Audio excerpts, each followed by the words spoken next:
कथा। বন্ধুরা, বুড়ুর কথার ৮২তম পর্বে তোমরা সবাইরে স্বাগত। আমরা বুড়ুর কথার ৮১তম পর্বে গণেশের প্রথম ১৬টি রূপ সম্পর্কে জানতে পারছি। আজকের পর্বে গণেশের পরবর্তী ১৬টি রূপ সম্পর্কে জানার চেষ্টা করব। তার আগে নতুন বন্ধুরা বুড়ুর কথা চ্যানেলটারে তোমরা সাবস্ক্রাইব করে নাও। চলো জাইনা নেই গণেশের বাকি ১৬টা রূপ কেমন ও তার পূজায় কী ফল লাভ হয়। গণেশ পুরাণ মতে শ্রী গণেশের ১৭ নম্বর রূপটির নাম একাক্ষর গণপতি। গণেশের এই রূপটি আদিম ধ্বনি ওঙের প্রতীক। এইটা গণেশের একমুখী রূপ, যেখানে তার কপালে একটা বীজমন্ত্র খোদাই করা থাকে। তিনি ৩ চোখ বিশিষ্ট, মুকুটে তার অর্ধচন্দ্র ও উজ্জ্বল লাল গাত্রবর্ণ এবং তিনি পোশাকে সজ্জিত।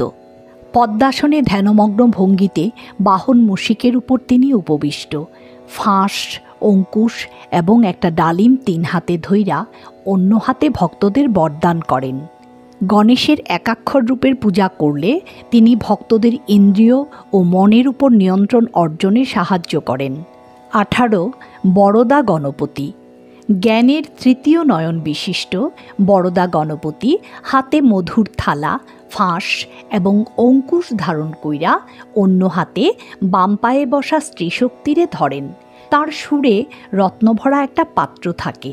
তার গাত্রবর্ণ লাল, অর্ধচন্দ্র তার মুকুটে। গণেশের এই রূপের পূজা করলে তিনি ভক্তদের ধার্মিকতা ও পরিপূর্ণতার পথে পরিচালিত করেন। ১৯ ত্রয়ক্ষর গণপতি। গণেশের এই স্বরূপে ব্রহ্মা, বিষ্ণু ও মহেশ্বরের সমাবেশ রয়েছে।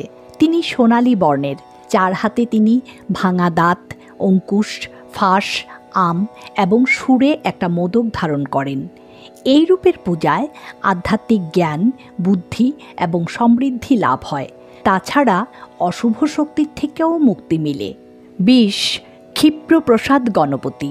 এই রূপে তিনি দ্রুত আশীর্বাদ ও শুভফল প্রদান কইরা ভক্তের মনোবাঞ্ছা পূরণ করেন। তিনি কুশ ঘাসের সিংহাসনে অধিষ্ঠিত। তার বৃহৎ পেট বিশ্ব ব্রহ্মাণ্ডের প্রতীক। তার ৬টি বাহুতে তিনি ফাঁস, অঙ্কুশ, দাঁত, পদ্ম, ডালিম এবং ইচ্ছা পূরণকারী গাছের একটা ডাল ধারণ করেন।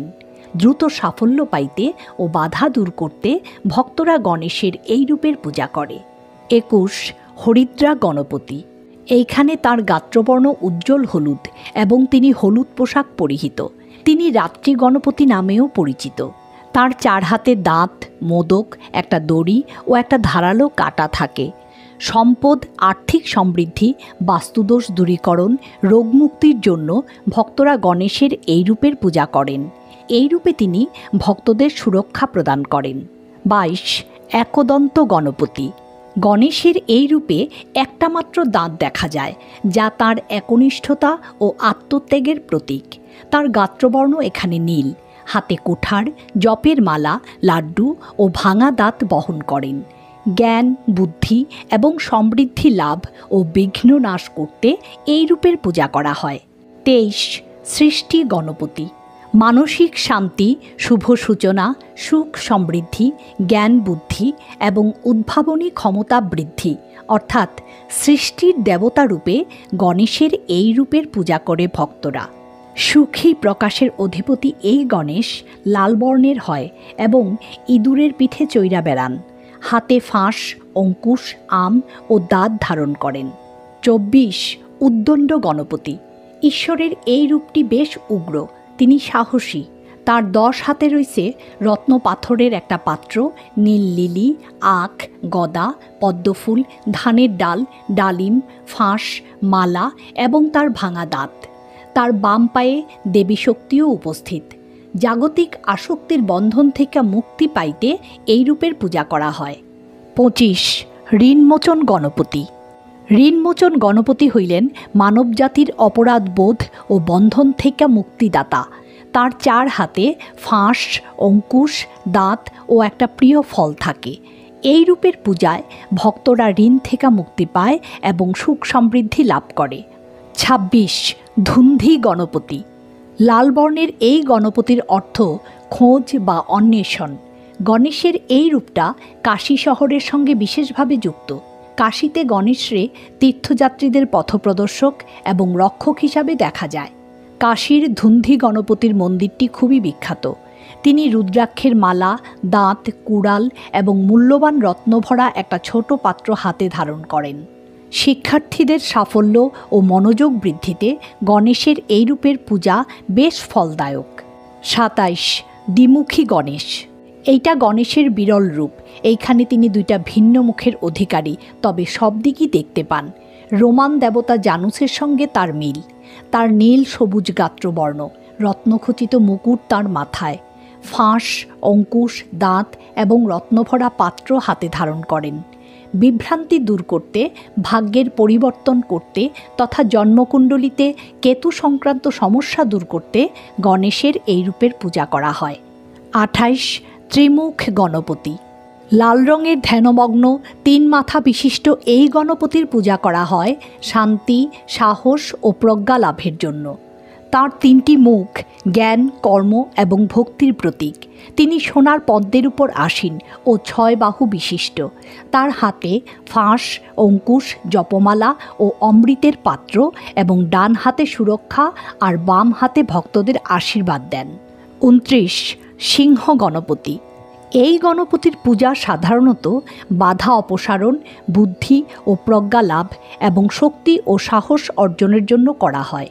সাদা বর্ণের সিংহ গণপতি 5টা মাথা ও 8টা বাহু নিয়া সিংহের উপর উপবিষ্ট থাকেন। এই রূপে তিনি হাতে একটা সিংহ, একটা কল্পবৃক্ষ, বীণা, পদ্মফুল, ফুলের তোড়া, রত্নভরা পাত্র ধারণ করেন এবং বাকি 2 হাতে অভয় ও বরদান প্রদান করেন। 30 যোগ গণপতি। যোগ গণপতি মন্ত্রজপে মগ্ন, ধ্যানের ভঙ্গিতে হাঁটু বাঁধা। তিনি যোগের দেবতা। হাতে যোগদণ্ড, আখের ডাটা, ফাঁস এবং প্রার্থনার পুঁতির মালা।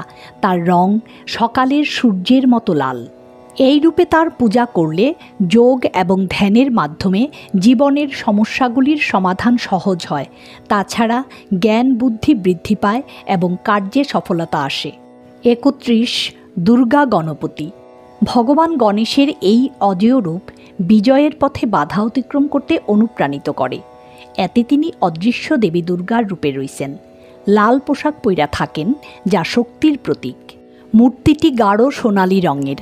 তার হাতে থাকে তীর ধনুক, ফাঁস, অঙ্কুশ, প্রার্থনার মালা, দাঁত, আপেল ও একটা পতাকা। 32 দুঃখ হরণকারী সংকটহরা গণপতি উদীয়মান সূর্যের মতো বর্ণের। লাল পদ্মফুলের উপর উপবিষ্ট তিনি হাতে 1 বাটি পুডিং, একটা অঙ্কুশ, একটা ফাঁস ধইরা আছেন এবং অন্য হাতে ভক্তদের আশীর্বাদ করছেন। তার স্ত্রী শক্তি একটা সুন্দর পদ্ম হাতে নিয়া গণেশের বাম কোলে উপবিষ্ট।